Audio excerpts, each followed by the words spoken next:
Prophet never forced his wives to pray the Tahajjud Salah. He would pray alone.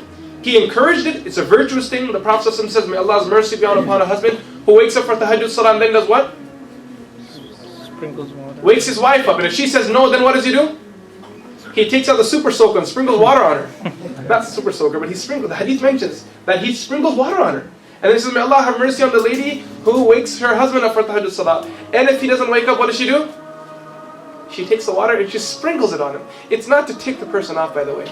The purpose of sprinkling the water is that sometimes it wakes a person up. You just need that little temperature change or a little coolness on your face and it wakes you up. Right? Don't do it if it's going to bother your spouse, saying, oh, I'm acting upon the hadith. People do wrong things and then they justify it to the hadith of the Prophet ﷺ. The Prophet ﷺ, and there are proofs of this. The Prophet ﷺ did not force his wives to pray the Tahajjud Salah. Why? Because his Salah was very long.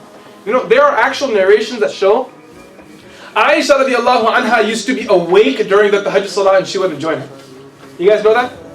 There are proofs. I just narrated one hadith in front of you right now. Yes or no? Throughout that hadith, what was she doing? She was seeing it all.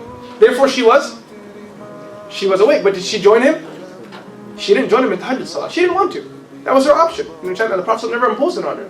The other famous hadith, the Prophet ﷺ used to pray Tahajjud Salah and Aisha radiallahu anha says our room was so small that every time he went into sajda, what did she do?